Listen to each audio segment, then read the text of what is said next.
The first is on the copyright laws and attitudes, the energy around copyright. I have a body of work that's been copied from time to time, and usually I use it as a catalyst to get me going on more ideas and more creation.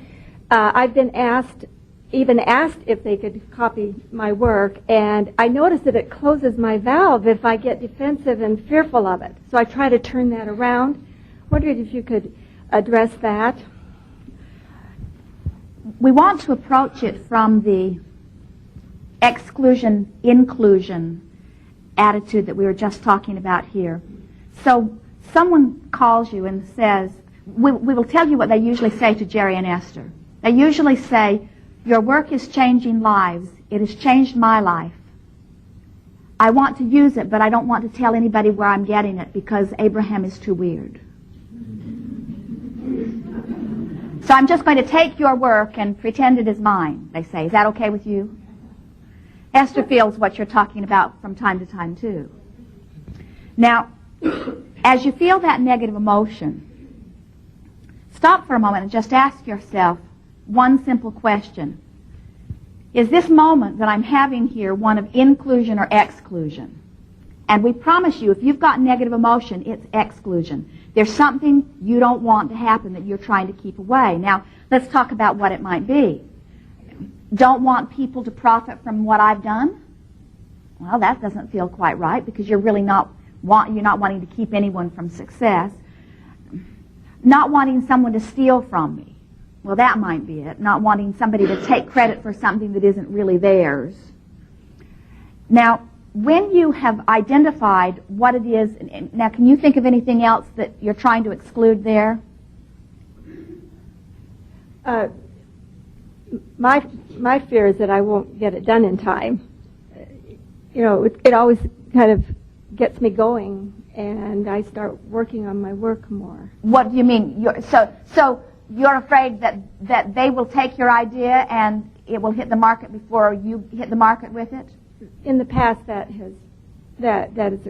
All right. Feeling, yeah. So what you're trying to exclude is somebody getting a jump on your idea, or your failure at receiving the success that you are really wanting. Probably at the base of that. Now, once you've identified what it is you're trying to exclude, you can always easily find the other side of that. In other words, if I'm trying to exclude that, what is it I want to include in my experience? Well, I want success to continue to come to me. I want people to benefit by this idea that I have developed. Now, once you find what it is you're wanting to include, and you begin to embellish that by talking about why you want it, then you can begin to feel the energy line up. You see what we're getting at? In other words, as you said, it always sort of gets you into action. And so as you say, well, I want to include in my experience momentum and enthusiasm and passion for what I'm doing. I want to include in my experience good timing. I'm wanting my inspiration to flow through me comfortably, and I'm wanting everything to line up comfortably so that it can unfold and be ready for market if it is something you're marketing on time. And related to this, I mean, like copying your tapes, for instance, we're asked not to do that. Could you kind of address that? Because maybe it would help your children, or, that we would copy the tapes. And talk to us a little bit about now you're changing this from your experience to someone else's. It's just the issue of copyright and copying. It's mainly my issue. I have friends that feel like they've gotten onto a level now that they're not allowed to copy any tapes or do anything like that. It's sort of just the whole issue of copyright. Well, for the most part, everything about rules or laws, without exception, is a sort of protection. And protection is always about trying to exclude something. Jerry and Esther have had experiences in the past where they were not using copyrights with their own material.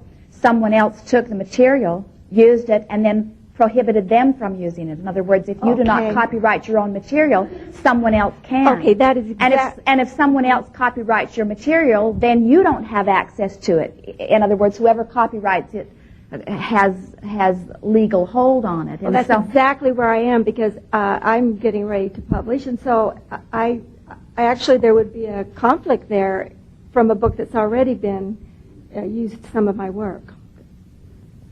So someone took some of your work and copyrighted it, and now you're getting ready to copyright the same work, and you are worried about something. Well, better work, better work, and more complete, because they copied it and I didn't. I created it, but that's. Here's what we would encourage you to do. Forget about them. In other words, take your attention off of them. Don't include that in your vibration. Put your attention upon your work and what it is about and why you are projecting it and how you feel about it, so that your vibration includes only those things. And because the thing that we want you to hear is that whatever it is that you are offering your vibration about, that is the only vibration that the universe is responding to relative to you. Now here's what we are meaning. Here is the best way of approaching this. When you are focused upon what you are about, and when what you are about is dominating your vibrational offering, and you have done a good job of identifying what you are wanting so that you are most of the time including in your thought vibration what you are wanting. So now you are radiating a vibration that's a pure vibration. Even though in the past you may have worried about other things, those other things that you've worried about before will not enter into your now experience because you are no longer pulsing them. Therefore, you are no longer attracting to them. You see what we're getting at? Now, if you should do that, let us begin in another place. When you, in order to feel clearly whether in the moment you are in vibrational harmony with your own desire or not, it's most helpful to get the energy of your own desire really going. In other words, take that minute or two to talk about what it is you want and why it is you want it, so that you can really feel what the inclusionary energy feels like. Because once you've done that, then any time you slip over into the trying to hold it apart mode, you can always feel that. So, for example, now what we're going to do here is do 4 times 17 seconds, staying purely on the subject of what you're wanting to include in my experience. We'll speak it in terms of as if you were speaking it. I'm wanting to have success with my work. I'm wanting the work to stand on its own, and I'm wanting others to benefit as they participate in it. Certainly, this is not work that I'm trying to keep a secret. This is work that I'm wanting many people to experience and even springboard from. I'm liking the idea of people reading this work and receiving benefit from it. I'm liking the idea of my work being a catalyst to connect them with their broader perspective. I'm liking the idea of these many connected beings now coming into greater clarity and even going beyond what I am about here. Now, within that statement, did you feel anything tugging at you a little bit? In that case, that means everything is still clear about it. Now, to take it a little further, I'm wanting this work to reach great success. In other words, once it is published, I'm wanting many people to find a way of finding it. I can imagine it being in many outlets and many avenues. I can imagine walking down a street or sitting on an airplane and looking around and actually seeing it in people's hands. In other words, I'm recognizing that this is something that is wanted and that people around the world are looking for it, and that those who are in vibrational harmony with it will find it rather easily. You see what we're getting at? Now, having just spent that much time talking about what you want and why you want it, you have a strong vibrational current going about it. And next time you find yourself feeling worried or uncomfortable, you'll recognize that you are in that moment messing up your energy. You're in that moment offering a contradictory vibration to the energy that you... Now, when that happens, just stop and laugh. That's the very best thing to do whenever you find yourself back in that exclusionary mode. Stop and laugh. And then acknowledge, well, here I am trying to exclude something. In other words, I'm trying to keep somebody from benefiting from my work, when in reality, I want people to benefit from my work. You see what we're getting at?